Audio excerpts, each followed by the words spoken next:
Le député de Nanaimo Ladysmith. Merci, Monsieur le Président. En 2019, ce Parlement a reconnu que nous sommes dans une situation d'urgence climatique. S'il est vrai que les provinces sont compétentes sur les ressources naturelles, les changements climatiques ne reconnaissent pas les allégeances politiques. Le gouvernement fédéral est responsable du respect des accords internationaux sur le climat que le Canada a signés.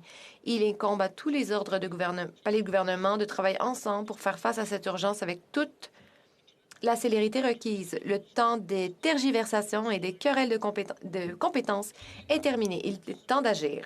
Les vieilles forêts canadiennes sont menacées. Leur destruction et leur mauvaise gestion accéléreront le changement climatique et la perte de biodiversité. Mais une voie claire pour préserver ces écosystèmes menacés s'offre à nous.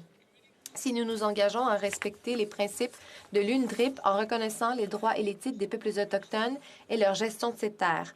Malheureusement, il y a beaucoup trop d'obstacles, de barrières et le temps presse. Bien que je salue l'engagement du gouvernement fédéral à planter 2 milliards d'arbres, on craint que le programme de plantation d'arbres ne soit rien de plus qu'une subvention financée par les contribuables pour l'industrie forestière. Les semis sont pour la plupart plantés dans des coupes à blanc en remplacement d'arbres qui avaient une capacité bien plus grande de capter et de stocker le carbone. Ces fermes d'arbres en monoculture manquent de biodiversité. Je salue également l'engagement du gouvernement à protéger 30 des zones terrestres du Canada d'ici 2030 en mettant l'accent sur la protection des écosystèmes intacts et des zones à haute valeur de biodiversité. C'est pourquoi j'exhorte le gouvernement à travailler de concert avec les Premières Nations et les provinces pour protéger les écosystèmes anciens du Canada avant qu'il ne soit trop tard. La terrible réalité est que, du point de vue gouvernemental, il est relativement simple de couper à blanc une forêt ancienne. Il est plus difficile de protéger et de préserver ces écosystèmes menacés. Depuis la colonisation, l'économie est basée sur l'extraction et le prélèvement de ressources. Nous parlons beaucoup de préservation, mais les obstacles et les barrières qu'il faut surmonter pour sauver les écosystèmes menacés mettent à nu les valeurs et les priorités sous-jacentes des gouvernements. Sur l'île de Vancouver, il ne reste que 9 des forêts anciennes, de forêts de peuplement mûr, qui sont toujours debout. Seulement 2,6 de ces forêts sont protégées dans des parcs. Et contrairement à son engagement répété de protéger les écosystèmes anciens, le gouvernement provincial continue d'autoriser l'exploitation des forêts de peuplement mûr. Le gouvernement de la Colombie-Britannique envisage également de doubler la coupe annuelle autorisée dans le nord de la province afin que des arbres entiers puissent être broyés et exportés sous forme de granulés pour biocarburants. Cela va à l'encontre de la responsabilité climatique et il faut s'y opposer. Il y a beaucoup de forêts de seconde venue disponibles pour une économie forestière saine. L'accent devrait être mis sur la fabrication en valeur ajoutée afin que les ressources forestières soient utilisées pour maximiser les emplois et les avantages économiques plutôt que pour l'exportation de grumes. La forêt boréale canadienne est également une banque de carbone d'importance mondiale et stocke plus de carbone que ce qui se trouve actuellement dans l'atmosphère mondiale. Les sols, les zones humides et les arbres de la forêt boréale absorbent presque 2 fois plus de carbone qu'une forêt tropicale. Sans protection, la forêt boréale pourrait devenir un important émetteur de carbone.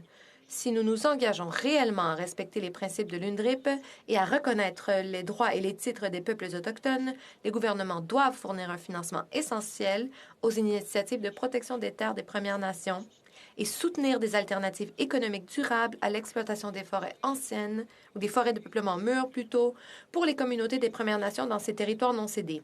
Il incombe aux gouvernements provinciaux et fédéraux de supprimer les obstacles et les barrières qui entravent les initiatives de protection des terres des Premières Nations. Il ne peut pas être plus facile de couper une forêt, de l'abattre que de la protéger. L'honorable secrétaire parlementaire au ministre du Développement économique et de la bifurcation de l'économie de l'Ouest. Merci, Monsieur le Président. Donc, je partage la préoccupation de l'honorable député à l'égard des forêts de peuplement mûr, car elles constituent un habitat rare et important pour la faune, en particulier les oiseaux migrateurs et les espèces en péril comme le caribou, des montagnes du Sud, la chouette tachetée et bien d'autres. Bien que les provinces et les territoires aient compétence sur la grande majorité de nos forêts, la conservation de la biodiversité est une responsabilité partagée. Le changement climatique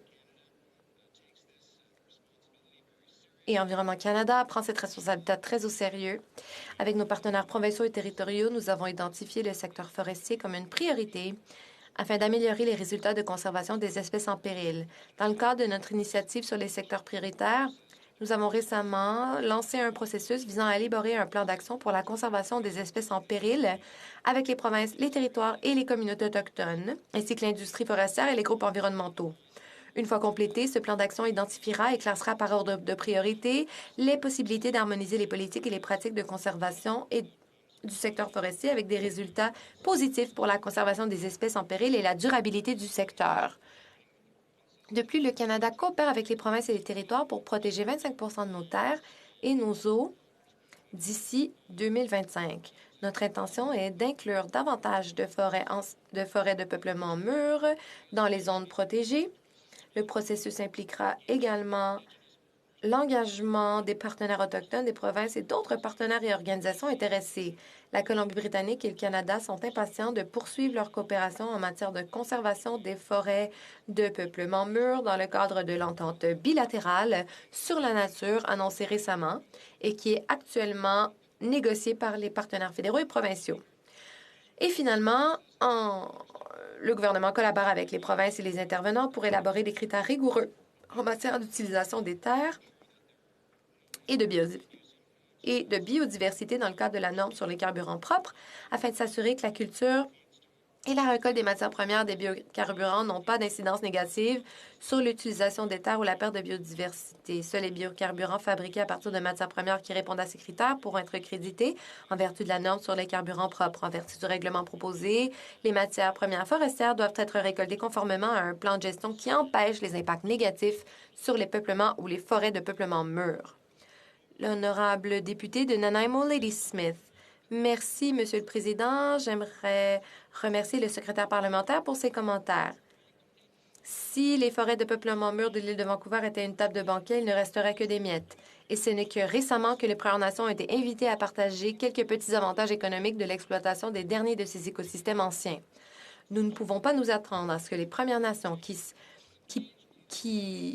se débattent avec l'héritage de la colonisation s'engagent dans le long processus administratif nécessaire à la protection des écosystèmes menacés sans un soutien sérieux du gouvernement. Le Canada est à la traîne en matière de climat. Nous avons le pire bilan des pays du G7 en matière d'augmentation des émissions de gaz à effet de serre.